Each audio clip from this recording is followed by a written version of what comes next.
안녕하세요. 사연 읽어주는 남녀입니다. 오늘도 와주셔서 감사드리며 그럼 오늘의 사연 바로 소개해드리겠습니다. 인간으로 태어난 이상 누구나 각자의 서러움이 있겠죠. 그래서 입장 차이라는 게 생기기 마련이고요. 그런데 저는 유독 둘째의 서름이 컸어요. 무슨 둘째냐 하면 첫째만큼의 든든함도 막내만큼의 깜찍함도 없는 애매한 위치에 둘째 자식으로 태어난 서름입니다. 아니, 둘째로 자란 서름이 더 정확한 표현이겠네요. 드라마 응답하라 1988에 나오는 덕선이가 딱 제 입장이었어요. 엄마의 눈치를 보면서 자신은 계란 프라이보다 콩자반이 좋다고 말하고 치킨에서 가장 맛있는 부위인 닭다리를 언니와 동생에게 양보하면서도 괜찮다고 고개를 끄덕이는 덕선이요. 그러다가 덕선이가 생일날 통곡을 하며 자신도 닭다리를 좋아한다고 외치는 장면에서 다들 웃음을 터뜨리는데 저는 막 눈물이 나는 거예요. 위로는 언니, 아래로는 남동생을 두고 자라면서 내내 들었던 말이 언니 말을 잘 들어야지라는 말과 동생에게 양보해야지라는 말이었어요. 철들기 전부터 받는 것보다 양보하고 참는 것을 먼저 배웠죠. 그러다가 나는 늘 참아야만 하는 사람인가 하는 의문이 생기고 그렇다면 나는 사랑받지 못하는 자식이 아닌가 하는 피해의식까지 갈 때도 있었어요. 그래서 사춘기 때는 가족의 평화를 위해 희생하는 착한 아이로 사는 일은 이제 그만두자 그런 비장한 각오로 잠깐 반항을 하기도 했었죠. 물론 오래가지 못하고 다시 가족의 평화를 유지하는 중재자로 돌아왔어요. 어디 책에서 읽었는데요. 중간에 낀 자녀는 균형 감각을 기르게 되어 이를 바탕으로 훌륭한 중재자로 자란다고 하더라고요. 돌아보면 집이든 학교에서든 사회에서든 여러 갈등 상황에 놓이게 되면 제가 원하든 원하지 않던 이미 가운데 껴서 핸들링을 하고 있었어요. 이제는 이게 둘째의 숙명인가 합니다. 사실 이 둘째의 서름 덕분에 지금의 남편을 만나게 됐으니 둘째의 서름 말고도 인생의 가장 큰 인연을 선사하기도 했네요. 회사 선배가 주선한 소개팅으로 남편을 만났죠. 만나서 가볍게 일종의 호구조사를 하다가 둘 다 둘째라는 것을 알게 됐어요. 남편은 삼형제 중에 둘째였죠. 그 다음부터는 대화가 일사천리로 쭉쭉 나가더군요. 둘이서 말이 얼마나 잘 통하는지 시간이 언제 흘러가는지 모를 정도로 재미있었어요. 언니나 형에게 당했던 에피소드, 동생에게 화났던 일을 늘어놓으려면 사실 2박 3일도 모자랐죠. 부모님, 조부모님 관련 이야기까지 거슬러 올라가면 끝도 없더군요. 둘째 서름으로 의기투합한 저희는 바로 연애를 시작했습니다. 연애를 하면서도 둘째들의 서름은 우리의 단골 주제였죠.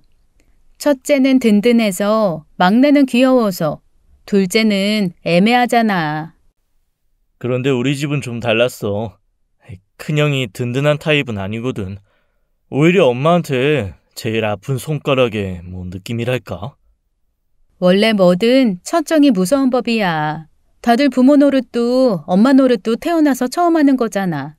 그러니까 자기도 미숙한 상태에서 실수했던 모든 것들이 복합적으로 첫째에게 마음이 기울게 되는 거 아닐까? 그런 차원보다 더 깊은 마음인 것 같아. 일종의 죄책감? 큰형이 왼손에 중지랑 약지, 소지, 세 손가락이 모두 첫마디가 없어. 이게 손가락 3개가 모두 그러니까 붕대로도 감춰지지가 않아. 어머, 진짜로 아픈 손가락이네. 어쩌다가 그렇게 됐어? 태어날 때부터 그런 거야? 아니면 사고 났어? 초등학교 여름방학인가? 그때 형이 중학생이었고 막내는 유치원생이었어. 엄마 잠깐 장 보러 나가셨고 우리 셋만 있었는데 셋이서 선풍기 한 대 놓고 서로 앞에서 바람 맞겠다고 막 장난을 쳤었어. 왜 흔한 남자 형제들의 투닥거림 있잖아. 누군가 수박을 먹고 있었고 누군간 음료수를 먹고 있었나? 그런데 셋이서 서로 밀치고 하다가 전기 콘센트에 물이 떨어졌던 것 같아. 갑자기 스파크가 나는 거야. 그래서 형이 너무 놀라서 콘센트에 연결된 선풍기 플러그 빼려다가 그만 감전이 된 거지. 그 뒤로는 사실 너무 놀라서 기억이 잘 없어. 엄마가 들어와서 119 부르고 응급실에 갔던 형이 왼손에 붕대를 칭칭 감고 돌아왔어. 어머, 다들 너무 놀랐겠다. 특히 어머님이랑 큰형이 진짜 놀라고 속상했겠다.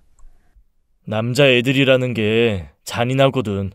손가락이 그렇게 되니까 형은 계속 학교에서도 놀림받았고, 형이 중학교, 고등학교를 힘들게 다녔던 기억이 나. 대학교도 재수를 해서 전문대 겨우 나왔고, 아무래도 취직도 잘 되지 않아서 아버지 회사에 들어가게 된 거야.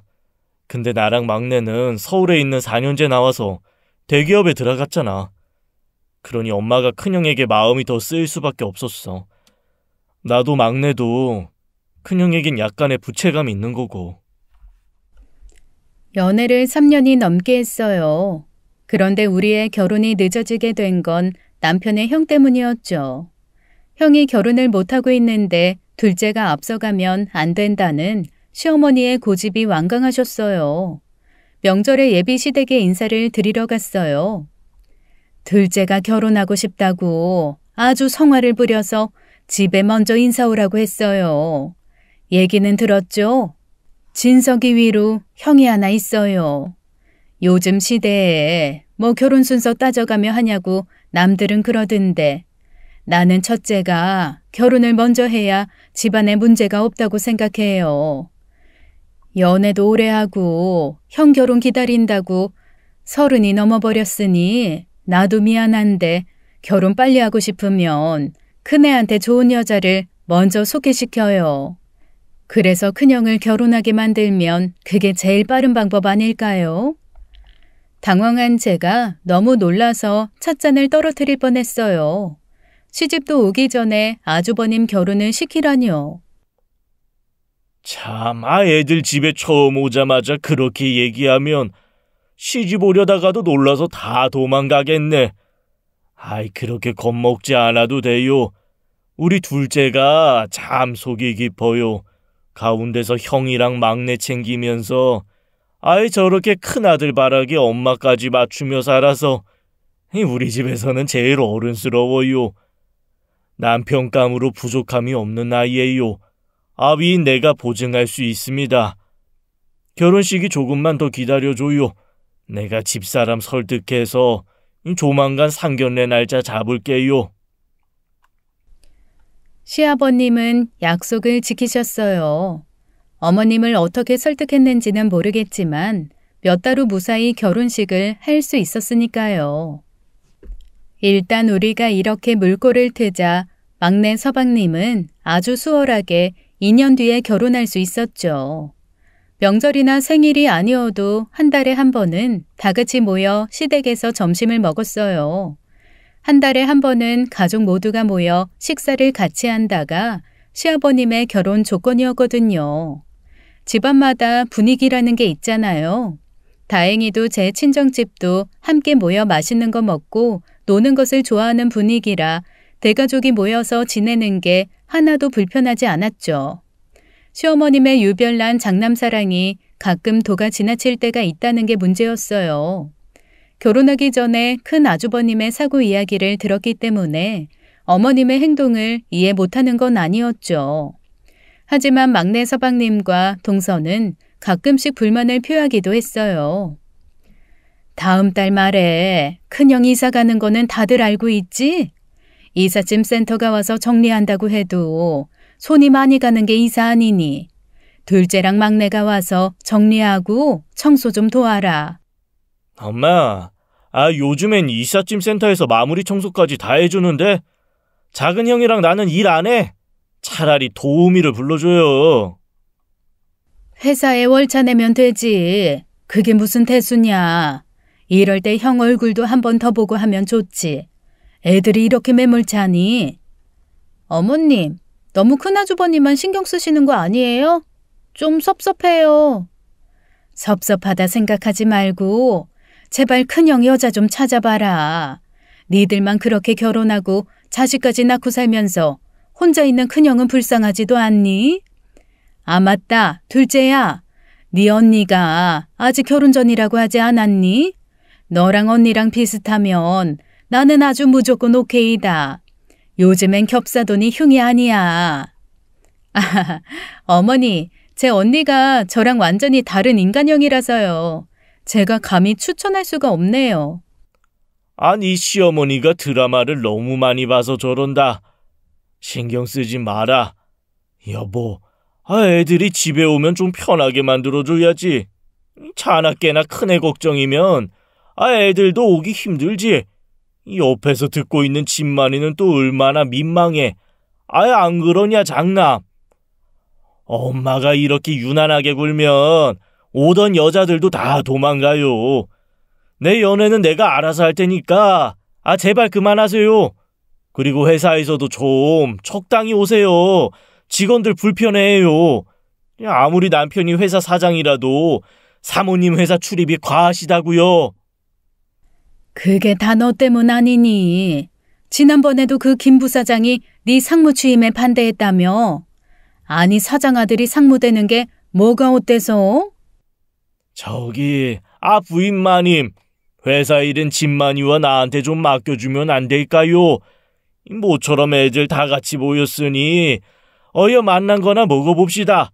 아이 큰애야, 네가 바베큐 불 좀 지펴라.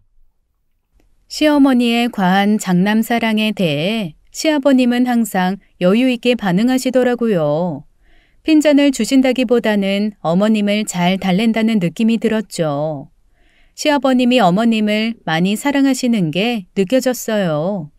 물론 시어머님도 아주버니 문제만 빼면 시아버님께 지극정성이셨고요. 아침에 항상 새벽 출근을 하시는 아버님을 위해 새벽 4시에 일어나셔서 새벽 아침상을 차리신다고 하시더라고요. 어머님은 우리 엄마 저리 가라신데? 우리 엄만 이제 내가 하도 지랄을 떨어서 내 앞에서 대놓고 언니 챙기는 거 눈치를 좀 보거든. 내가 어릴 때나 가만히 있었지. 그리고 내가 생활비를 언니보다 더 많이 들이니까 또 상황이 역전된 것도 있지만. 아버지가 아무래도 형을 탐탁치 않게 여기셔서 더 그런 것 같아. 아버지 회사가 가게 부품 회사인데 형이 대학교에서는 사회복지학과를 나왔거든. 전혀 상관이 없는 회사에 엄마 성화 때문에 낙하산처럼 들어갔어. 졸업하고도 취업은 안 되고 집에서 빈둥빈둥 된다고 아버지가 엄청 역정을 내셨거든. 손가락 마디 하나 없다는 핑계로 아무것도 안 하려고 든다고. 사실 복지사 자격증이 있으니까 취업을 하려면 맘만 먹으면 얼마든지 할 수 있었는데 형이 복지관 같은 데서 사람들 시중 들기 싫다는 거야. 아버지가 큰형에게 일부러 엄하게 하시는 것도 있어. 반면 엄마는 그게 더 마음에 걸려서 큰형 감싸고 도는 거고. 그런데 아주버님 회사 들어간 지 얼마나 됐는데 벌써 상무야? 전공도 완전 다르다면서. 그러니까 아버지 성격에 용납이 안 되는 거였지. 기계에 대해서 1도 모르는 녀석이 노력도 안 하고 높은 자리부터 탐낸다고 화 많이 내셨어. 처음엔 형이 일반 평사원으로 들어갔거든. 아버지가 밑바닥부터 차례차례 배우면서 올라오라고. 그래야 사람들이 나중에 신임을 한다고 신신당부를 했어. 그때 내가 옆에 있었는데 아버지가 정말 형에게 진심으로 부탁하셨어. 근데 형이 엄마한테 투덜거렸나 보더라고. 사장 아들인데 자기보다 나이 어린 대리한테 업무 지시받기 별로라고. 아주버님이 어리광이 좀 있으시네. 그 얘기 듣고 엄마가 또 아버지를 조르기 시작했지. 그래서 바로 대리 달고 대리에서 과장, 차장, 부장, 이사로 고속 승진하고 얼마 전에 상무까지 올라간 거야. 당신은 아버님 회사 관심 없어? 아이고 됐네요. 나는 지금 다니는 회사에서 임원 달 거야. 그래, 우린 둘째니까. 엄한테 눈 돌리지 말고 우리는 분수에 맞게 살도록 합시다. 농담처럼 남편과 말하기는 했어도 어느 정도는 뼈가 있는 진실이었어요. 시어머님은 큰아들에게 회사를 넘겨주고 싶어서 동분서주하셨죠. 그러던 어느 날 어머님에게 호출이 왔어요. 아버님이 아침에 출근을 하시려다가 어지럼증 때문에 쓰러지신 거예요.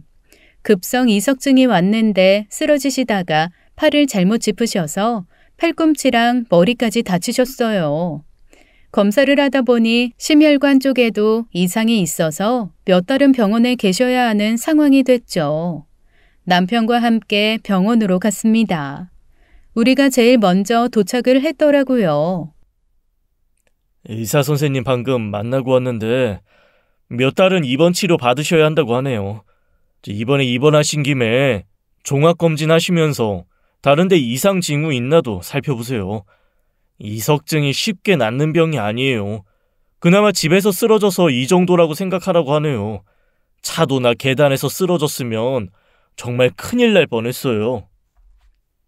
내가 그렇게 예전부터 종합검진 한번 받아보라고 했는데 그렇게 말을 안 듣더니 넘어진 김에 쉬어간다고 이번 기회에 둘째 말대로 치료받으면서 좀 쉬어요.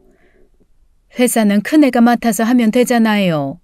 이참에 아예 사장 권한 대행이든 임시대표든 맡겨봐요. 지금 그게 무슨 소리야. 당신이 하도 부탁을 해서 집만이 그렇게 상무자리까지 올려놨더니 말들이 얼마나 많은지 알아? 누가 뭐라고 떠들든 무슨 상관이에요? 당신 회사에 큰아들이 와서 상무한다는데 왜들 난리를 치는 거냐고. 그때마다 당신이 좀 큰애 편을 들어주면 되잖아요. 아버지가 돼갖고 왜 아들을 도와주지는 못할 망정 다른 사람보다 더 믿지를 못하냐고요. 믿을 구석이 있어야지. 편을 들든지 말든지 할 거 아니야. 아는 게 없으면 배우면서 할 생각을 해야지. 아버지 빽만 믿고 어디서 회사 임원 대접이나 받으려고 하니 사람들이 수군대지. 능력이 없으면 성실을 하든지. 머리에 허영심만 가득 차서는 쥐가 무슨 재벌 2세요 3세요. 내가 회사에서 다른 임원들 볼 낯이 없다고. 아니, 처음부터 잘하는 사람이 어디 있어요? 그렇지 않아도 얘가 당신만 보면 주눅이 들어서 잘하던 것도 못하잖아요. 좀 믿고 맡기면 큰애도 달라질 거라고요. 부모가 자식 믿어주지 않으면 누가 믿어줘요? 엄마, 일단 아버지 안정을 취하셔야 되니까요. 이 얘긴 좀 나중에 해요. 아버지, 우선 회사에서 김 부사장님한테 연락해서 업무 처리는 지시하셔도 되잖아요. 너는 회사에 대해 뭘 안다고 김 부사장을 부른다고 하니? 그 인간 우리 집만이 끌어내지 못해 안달인 사람인데. 일단 내가 큰애랑 의논할 테니까 너는 종합검진부터 좀 알아봐라. 남편과 저는 아버님 병원 수속이랑 수술 예약 등을 위해 뛰어다녔어요. 일주일 정도 지나니 아버님의 이석증은 많이 호전되었어요. 하지만 종합검사 결과 심혈관 쪽은 조영술 수술을 받으셔야 했어요. 팔꿈치와 부서진 뼈 조각들과 손목 인대 수술도 진행해야 해서 회사 업무를 병원에서 지시하기는 한계가 많았습니다. 회사는 마침 새로운 계약처와 계약건이 걸려 있어서 시아버님의 자리를 공석으로 비워둘 수가 없는 상황이었죠. 어머님이 저희와 동서애를 병원으로 불렀어요. 아버지가 몇 달은 더 병원에 계셔야 한다니 그 자리를 계속 비워둘 수가 없잖아. 김 부사장이 호시탐탐 큰애를 밀어내려고 노리고 있는 마당에 큰형을 이참에 임시 대표로 임명하자고 니들이 좀 아버지에게 말해봐라. 지금 회사가 굴러가지를 않는데도 저렇게 고집을 부리고 계시니 아주 속 터져 죽겠어. 엄마, 내가 알기론 그 김 부사장님이 아버지랑 거의 창업 멤버라고 알고 있는데 그렇게 뒤에서 이상한 계략 같은 거 꾸미실 분 아니야. 아버지랑 같이 기름밥 먹은 세월이 얼마이신데 그냥 김 부사장님이 임시 대표를 맡는 게 더 합리적일 것 같아. 그럼 아버지도 안심이 되실 거고. 얘가 이렇게 세상 물정 모르는 소리를 한다. 이참에 네 형에게 공식적으로 회사 임시대표 물려주면 자연스럽게 형이 사장 자리를 승계받지 않겠니? 그래서 니들이 아버지를 좀 설득하라는 거 아니니? 아이, 근데 왜 큰형이 아버지 회사를 물려받아요? 우리 다 똑같은 자식인데 뭐 우리랑 한마디 의논도 없이 엄마 마음대로 결정하면 나 좀 섭섭한데? 아버지 회사면 둘째 형이랑 나한테도 지분 있는 거잖아요. 맞아요, 어머님. 아버님도 큰아주버님을 못 믿어 하신다면서요. 사실 사업은 이이가 더 잘할 수 있죠. 회사에서 지금 최연소 임원까지 올라간 능력자인데요. 아니, 내가 지금 니들한테 무슨 허락받자고 불렀니? 니들은 큰형이 불쌍하지도 않어. 손가락 마디 없이, 여자도 없이 지금 내일모레면 40이다. 니들은 다 좋은 회사에서 인정받고 돈도 잘 벌고 있는데 무슨 아버지 회사까지 탐을 내니? 응? 엄만 어릴 때부터 큰형만 챙기고 이제는 아버지 재산까지 다 형한테 몰아주려고요? 나는 반대예요. 막내야, 지금 아버지 재산을 물려받고 하는 문제가 아니잖아. 아버지가 평생 일군 회사야. 임시 대표가 어려운 자리라고. 너나 나나 지금 당장 다니는 회사 관두고 아버지 회사로 들어갈 수 없잖아. 그리고 그나마 형이 그 회사에 가장 오래 일하고 잘 알고 있으니까 우리 중에서 맞는다면 큰형이 맞는 게 맞지. 그래, 내 말이 그 말이다.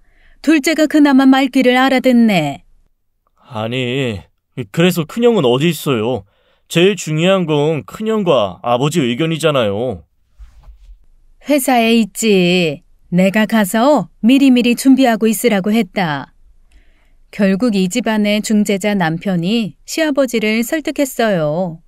지금의 상황에서 큰형이 임시 대표를 맡고 김 부사장님이 옆에서 서포트를 해주는 것으로 일단락 지어졌죠. 남편도 큰형에 대한 불안감이 없지는 않았지만 시어머님이 너무 간절하고 강력하게 부탁을 하는 바람에 거절할 수가 없었어요.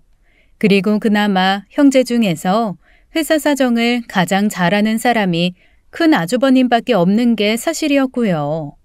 그렇게 한두 달이 흘렀을까요? 시아버지 회사에 김 부사장이 남편을 찾아왔습니다. 아저씨, 여기까지 웬일이세요? 지난번 큰형 취임식 때 뵙고 처음 뵙네요. 회사는 별일 없죠? 아저씨가 큰형 좀 많이 도와주세요.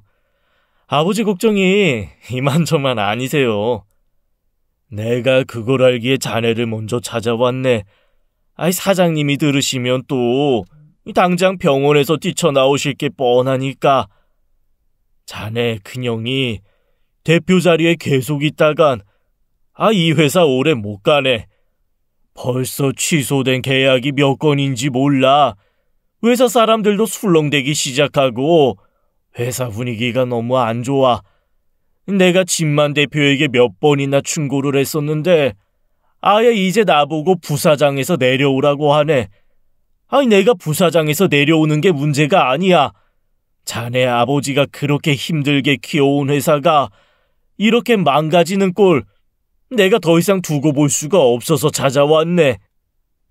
남편이 상황을 알아보니 큰아주버님은 임시 대표가 되자마자 회사 돈을 정말 물쓰듯 쓰고 다녔더라고요. 초등학교, 중학교, 고등학교, 대학교 동창회란 동창회는 다 나가서 회사 이름으로 지원이다 기부다 해서 엄청나게 퍼부은 모양이었어요. 일이라도 제대로 하면 괜찮았을 텐데 밤마다 영업을 핑계로 고급 단란주점에 나가 술을 마시고는 막상 계약날이나 미팅날에 술이 취해서 출근을 못하는 날이 많았다고 합니다. 남편도 더 이상 가만히 있을 수는 없었죠. 자신이 시아버지를 설득해서 형을 그 자리에 앉힌 거였잖아요. 남편은 김 부사장과 시아버지를 찾아가 솔직하게 벌어진 상황을 말씀드렸어요. 당연히 시아버지는 그날로 병원에서 퇴원 수속도 없이 회사로 직행하셨어요. 그리고는 바로 큰아주버님을 임시대표 자리에서 해임시키고 아예 평사원으로 강등시켜버리셨죠. 물론 시어머님이 저희를 찾아와서 노발대발하셨어요. 그런데 이미 상황은 종료된 이후라 시어머님도 큰아주버님을 도와줄 수가 없었답니다. 시아버님은 통원 치료를 받으시면서 다시 회사를 정상으로 회복시키려고 엄청 노력하셨어요. 예전에도 열심히 일하셨지만 더 밤낮 없이 일하셨어요. 그래서 한 달에 한 번 무조건 모였던 가족 모임도 건너뛰는 일이 잦아졌죠. 아버님이 바쁘신 거와 별개로 집안의 분위기가 예전에 웃음 넘치는 분위기는 온데간데 없어졌습니다. 1년 사이에 전혀 다른 집이 되어버린 것 같았어요. 큰아주버님은 그 사이에 시아버님 회사에 사표를 내고 나와버렸습니다. 그리고는 고등학교 동창들이랑 동업을 한다고 어머님께 사업자금을 계속 부탁한 모양이에요. 어쩌다 가족들이 모이기라도 하면 큰아주버님은 혼자 술에 취해 쓰러지기 일쑤였어요. 그리고는 무슨 정해진 수순처럼 시부모님의 언성이 높아지기 시작했죠. 저거 봐요. 큰애가 저렇게 망가져가는데도 당신은 불쌍하지도 않아요? 당신이 그렇게 회사에서 내치지만 않았어도 큰애가 저렇게 망가졌겠어요? 남도 아니고 당신 자식이잖아요. 불쌍한 사람도 도와주는데 당신 친자식을 왜 못 도와줘요? 당신이 그렇게 큰애를 철없이 감싸기만 하니까 저 모양으로 자란 거 아니야? 저 모양이라뇨. 우리 큰애가 어디가 어때서요? 당신이 그렇게 평생 큰애를 인정을 안 하니까 애가 주눅이 들어서 산 거 아니에요. 집에서도 인정을 못 받는데 나가서 누구한테 대접을 받겠어요?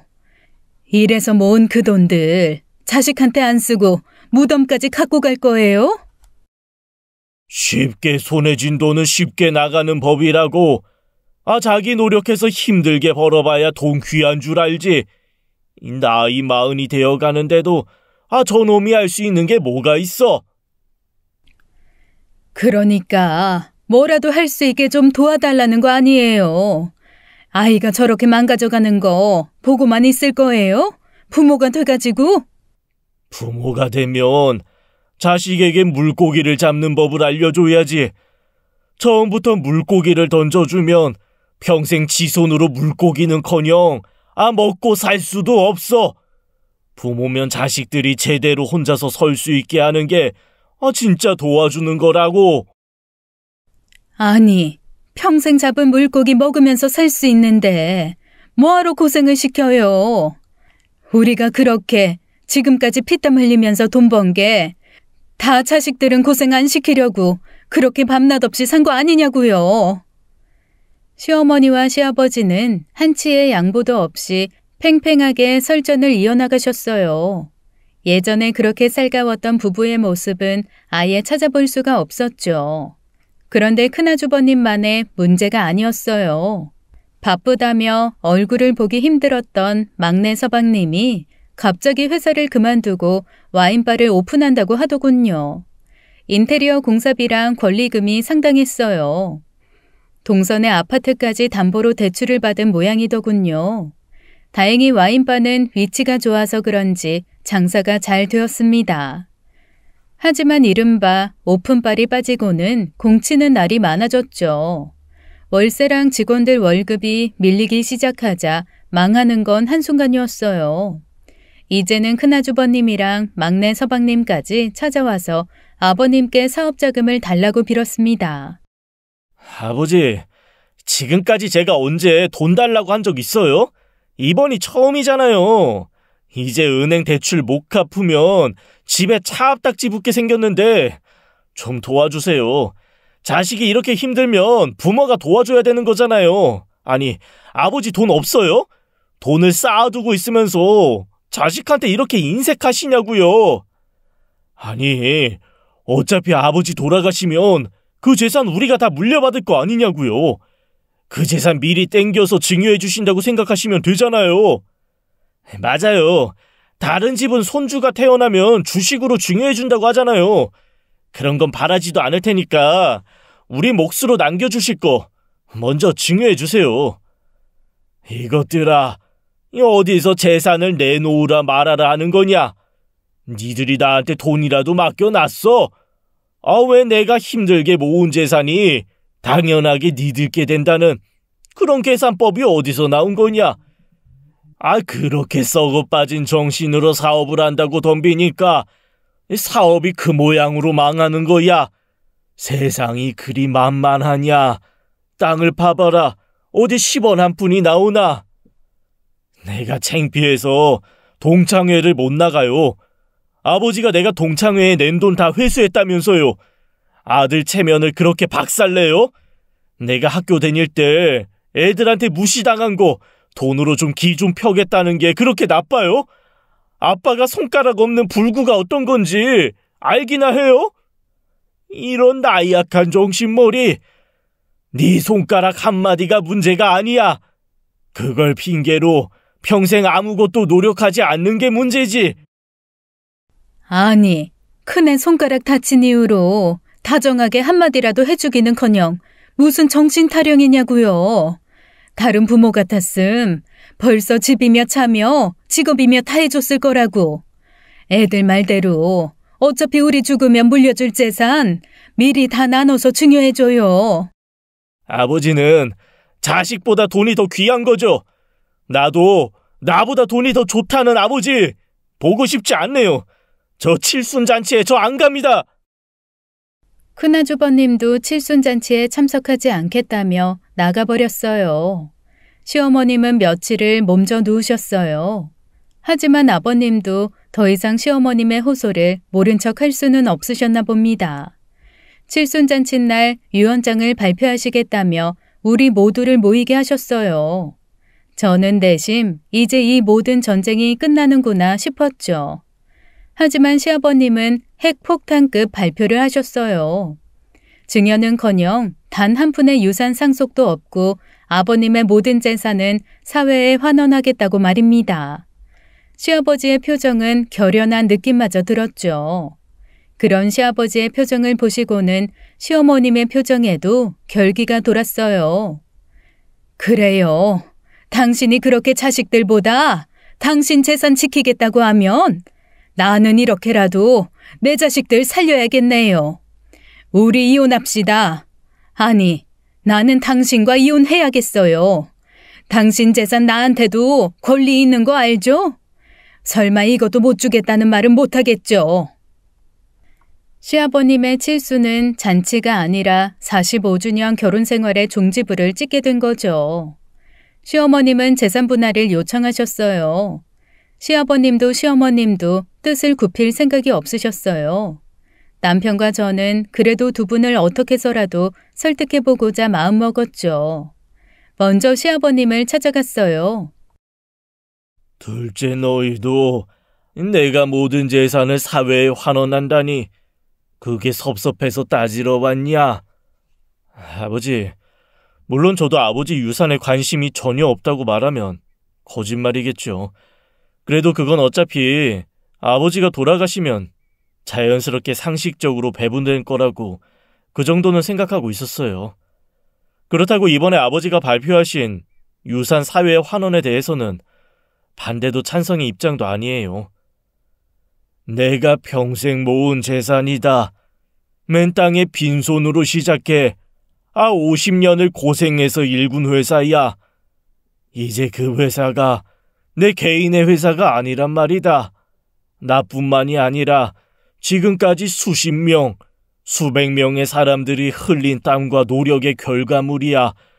그렇게 수많은 사람들이 힘들게 만든 회사를 기반으로 내가 모은 재산이다. 맞아요. 아버지 재산이에요. 그게 당연히 우리가 가져야 할 권리는 아니라고 생각해요. 그래도 재산 때문에 아버지와 어머니가 이혼하신다는 거는 말이 안 돼요. 아버지가 항상 평소에 말씀하셨잖아요. 돈이 사람보다 앞설 수 없다고 말이에요. 지금 아버지가 어머니와 이혼을 하신다는 것은 결국 돈이 앞선다는 거를 증명하신다는 거예요. 진서가, 너만은 이해해야 한다. 네 말대로 사람을 생각해서 내린 결정이야. 아니, 나에게는 금쪽 같은 아들 2명을 살리는 길이라서 이런 결정을 내린 거란다. 세상에 자식이 잘못되기 바라는 부모는 없다. 눈앞에 자식이 달콤한 사탕이 계속 먹고 싶다고 조르면 그 사탕을 계속 주는 게 자식을 생각하는 부모가 할 일은 아닌 거야. 너희만 해도 은희가 밥도 안 먹고 사탕만 먹겠다고 고집을 부린다고 그 사탕을 계속 주겠냔 말이다. 그 달콤함이 결국에 이빨을 모조리 썩게 만들 게 너무 뻔하지 않냐? 우리는 인생을 살아봐서 알잖냐? 지금 입에 쓴 약이 결국에는 나중에 자식의 몸을 건강하게 만들어 줄 거라는 걸 말이야. 오히려 내가 이 죽은 이후에도 자식이 혼자 힘으로 이 험난한 세상을 버틸 수 있는 방법을 알려주는 게 부모가 해야 할 일이다. 아버지 생각이 틀렸다는 거 말하는 게 아니에요. 모든 일에는 정도가 있잖아요.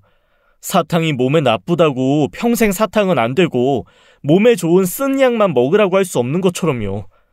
아마 어머니도 눈앞에 자식들이 너무 힘들어 보이니까 조금이라도 도와주자는 뜻이었을 거예요.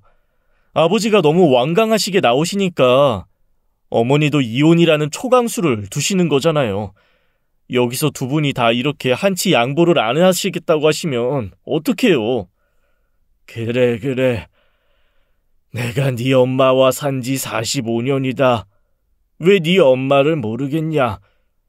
그런데 우리가 평생 이 문제로 싸웠다. 네 형 그렇게 손가락 다친 이후에 네 엄마가 형만 과잉 보호하고 차별해서 너도 자라면서 섭섭했던 거 다 안다. 그래서 내가 오히려 너랑 막내한테 더 신경을 썼던 거고. 알지요. 아버지가 결혼하고 나서도 엄마가 무리한 요구하실 때마다 막아주셨잖아요. 그래서 이 사람도 항상 아버지께 감사했어요. 아버님이 계셔서 제가 결혼 생활 내내 얼마나 든든했는지 몰라요. 그런데 이렇게 아버님이랑 어머님이 이혼하시면 우리 가족은 완전 뿔뿔이 흩어지게 되는 거라고요. 아버님이 한 번만 참으시고 물러나 주시면 안 돼요? 지금 네 엄마는 이미 알고 있다. 내가 유산 상속에 대한 결정을 번복할 수가 없다는 것을, 아니, 번복하지 않으리라는 것을 말이야. 내가 네 어미를 알고 있는 것처럼 네 엄마도 그만큼 나란 사람에 대해서 잘 알고 있는 거야. 유산 상속이 안 되면 결국 큰애랑 막내한테 돈을 줄 수 있는 방법이 자기 위자료밖에 없어서 저렇게 고집을 부리는 거지. 자기 인생을 던져서라도 자기 새끼 입에 당장에 사탕을 주겠다고 하는데 나도 말릴 도리가 없다. 네 어미가 보기에는 그 당장에 사탕이 없으면 애들이 죽을 것 같은 거지. 근데 말이다. 이 사람이 그렇게 쉽게 죽지 않는다. 하지만 결국엔 밑 빠진 독에 물 붓기가 된다는 것을 끝까지 가봐야 알게 되겠지.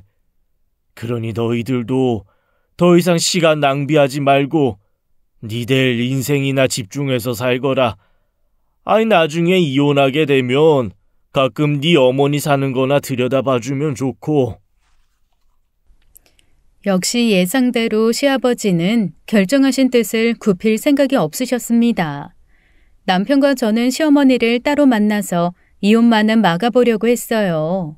일단 큰아주버님과 막내 서방님께 함께 가서 어머님을 설득하자고 연락했죠. 형, 아버지는 뜻을 굽힐 생각이 없으신 것 같아. 이대로 가다간 진짜로 두 분 이혼하실지도 몰라. 엄마가 큰형 말이라면 꼼짝 못하잖아. 같이 가서 엄마 좀 설득하자.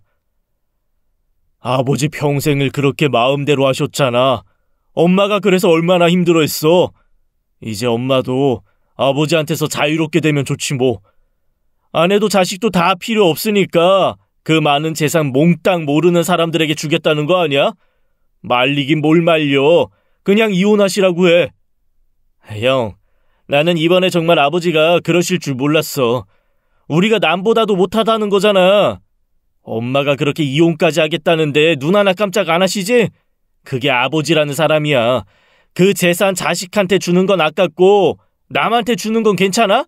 아니, 나이 들고 재산도 있으니까 이제 무슨 사회적인 명예, 존경 이런 게 필요하시대? 내가 진짜 아버지 재산 다 달라는 것도 아니잖아. 형, 내가 진짜 힘들어서 그래. 이번 한 번만 도와주시면 정말 확실하게 성공할 수 있다고. 사업이 다 타이밍인 거 형도 잘 알고 있잖아. 내가 형처럼 허황된 얘기하는 사람이야? 아니잖아. 어머니도 다 생각이 있으니까 이혼하시겠다는 거 아니겠어? 아버지도 이번 기회에 한번 고생을 하셔야 돼. 나이 70에 마누라 없이 얼마나 잘 살 수 있나 해보시라고 해. 아무리 부모 마음 자식들이 모른다고 해도 큰아주버님이나 막내 서방님이나 정말 자신들 감정 상한 것만 생각하는 걸 보니 답답하더라고요. 아니, 다들 어떻게 그렇게 자기들 입장만 생각해? 당신이 정말 가운데서 제일 힘들겠다. 그냥 당신이랑 나랑 둘이 어머님한테 가서 말씀드려보자. 아휴, 평생 해온 일인데 뭘. 우리가 그렇게 얘기한 둘째의 숙명이라고 생각하자. 당신이 그래도 내 옆에서 이 상황들을 같이 이해해주니 든든하다. 미안하고 고마워. 당신 말대로 우리 둘째들 능력 발휘 좀 해보자. 최고의 중재자 능력 보여주자고. 시어머니를 우리 집으로 초대했어요. 어머님, 얼굴이 많이 상하셨어요. 식사는 좀 하시고 계신 거예요? 에고, 잠도 못 자겠고 밥도 안 넘어간다. 속이 상해서. 내가 너희들 볼 면목이 없구나. 어머님, 큰아주버님이랑 막내 서방님도 어머님이 이혼까지 해서 사업자금 도와주시는 거 원치 않으세요. 그러니까 어머님도 이쯤에서 접으세요. 아버님이랑 같이 사는 게 싫으신 거 아니잖아요. 아니, 자식들 도와주려고 황혼 이혼하는 사람이 어디 있어요? 어머님 인생을 생각하셔야죠. 엄마, 여기 둘째 아들도 좀 봐줘요. 엄마한테는 큰형이랑 막내밖에 없어? 내가 이렇게 부탁할게. 제발 이혼만은 하지 말아요. 아버지 혼자 되시면 누가 그 까다로운 성격 다 맞춰가며 아침 저녁 식사 챙겨요. 결국 엄마 둘째 며느리가 다 해야 하잖아. 제발 우리를 봐서라도 이혼만은 하지 말고 좀 여유를 두고 아버지를 설득해보자고요. 그래. 그래서 내가 너희들 볼 면목이 없다는 거다. 이혼하면 니들이 아빠 좀 옆에서 잘 챙겨드려. 아침 걸으시면 안 되는 분인 거 알지? 매일 가보지는 못해도 국이라도 며칠에 한 번씩은 좀 챙겨드려라, 응? 엄마, 정말 1억이야?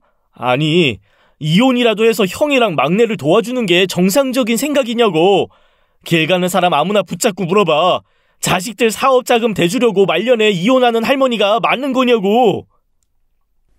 남편도 더 이상 버틸 인내심이 바닥이 났나 봅니다. 하긴 옆에서 듣고 있는 저도 섭섭한 마음이 들더군요. 너희도 자식 있으니 내 마음 알 거 아니냐.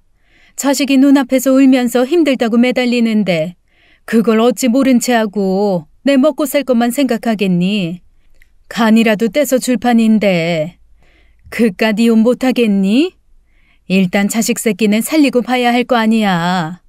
큰애도 그렇고 막내도 이번 한 번만 도와주면 더 이상은 손 벌리지 않는다고 약속했다. 그러니 니들도 나 좀 이해해주고 아버지 좀 부탁하마. 참 시아버지도 시어머니도 어떤 의미에서는 두 분이 서로를 이렇게 생각하는데 결론은 전혀 다른 방향을 가리키고 있으니 둘째 2명이 나서도 아무것도 해결되지 못했어요. 결국 시어머니의 뜻대로 시부모님 2분은 이혼을 하셨습니다. 시어머니는 재산분할 신청을 해서 현금 6억을 받았어요. 물론 시아버지의 재산은 회사 지분이며 주식, 우리가 몰랐던 토지까지 더 많았습니다. 그런데 시어머님은 당장 받을 수 있는 현금으로 재산 분할을 요구하셨더라고요. 이혼을 하고 나서 시어머님은 남편과 저를 불렀어요. 내가 45년 옆에서 네 아버지가 얼마나 열심히 살았는지 왜 모르겠니? 밤이고 낮이고 할 거 없이 일해서 여기까지 온 건데 말이다. 나도 그 피 같은 재산 다 애들한테 주자는 거 아니란 거 네 아버지가 알았으면 좋겠다만 이미 이혼까지 했으니 그냥 모르고 원망하는 게 나을지도 모르겠어. 내가 재산분할 위자료로 6억 받았다. 3억은 큰애한테, 3억은 막내한테 주려고 해. 너희들은 예전에도 앞가림은 잘하고 살았고 앞으로도 잘 살 수 있을 것 같아서 내가 걱정이 없다. 형이랑 막내에게 모두 나눠준다고 너무 섭섭하게 생각하지 말았으면 좋겠어. 나는 막내가 자기 집에서 같이 살자고 하니까 내 걱정은 하지 말아라. 막내도 큰형네 지겨우면 자기한테 오라고 하더라고. 전화도 필요 없어. 내 걱정은 안 해도 된다. 시부모님의 이혼으로 누구도 원치 않는 두 개의 가족으로 분할이 된 모양새가 되었어요. 아주버님과 막내 서방님은 어머님의 지원금으로 기사 회생을 하는 듯 보였습니다. 하지만 장사 경험이 부족한 서방님은 무리하게 사업을 확장하기 시작했어요. 아마도 어머님께 받은 사업 자금으로 보란 듯이 성공하고픈 마음이 급했겠죠. 3억은 큰 돈이었지만 1년도 안 돼서 직원들 월급을 밀리기 시작했다더군요. 명절에 연락해도 얼굴을 비추지 않았어요. 큰아주버님은 돈이 생기자 예전의 습관이 살아났습니다.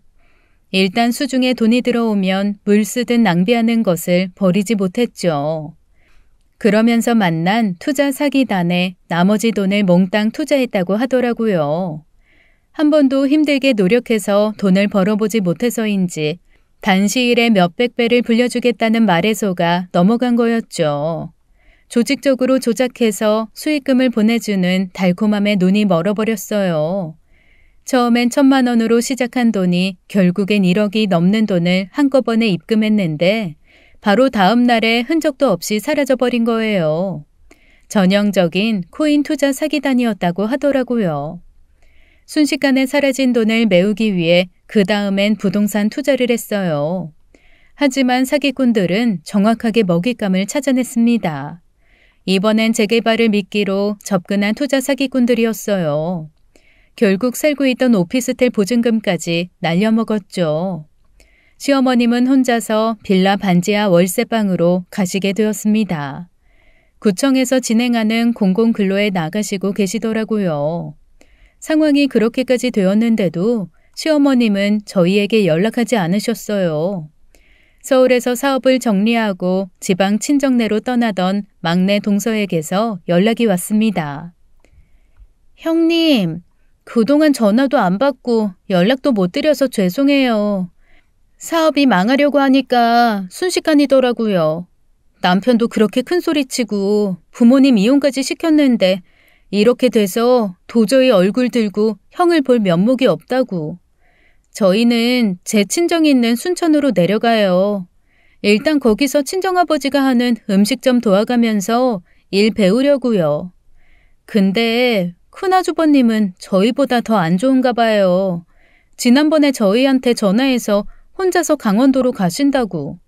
거기에 친구분이 있으신가 봐요. 근데 어머님을 저희한테 부탁하는데 저희도 뭐 정신도 여유도 없는 차라. 큰아주버님이 주신 어머님 이사 가신 주소 전해드릴게요. 죄송하지만 형님이 한번 들여다 봐주세요. 내려가서 사정 좀 나아지면 연락드릴게요. 저는 시아버님이랑 남편에게 연락해서 동서에게 받은 주소로 달려갔습니다. 어머님이 혼자서 저녁을 드시고 계셨어요. 반찬이라곤 딸랑 김치랑 김뿐이었죠. 마음이 너무 속상하더라고요. 시어머니는 시아버지와 저희를 보시고는 깜짝 놀라셨습니다. 막내가 얘기했니? 내가 그렇게 얘기하지 말라고 했는데. 결국 지하 단칸방에서 혼자 김치에 밥이나 먹으려고 이혼하자고 그 난리를 핀 거요. 둘째야, 당장 간단한 집만 챙겨라. 의여. 일어나요. 집으로 갑시다. 이제 우리 남남이에요. 내가 죽을 먹던 밥을 먹던 상관할 사이 아니란 말이에요. 산 사람은 다 살아가게 된다고 당신이 말했잖아요.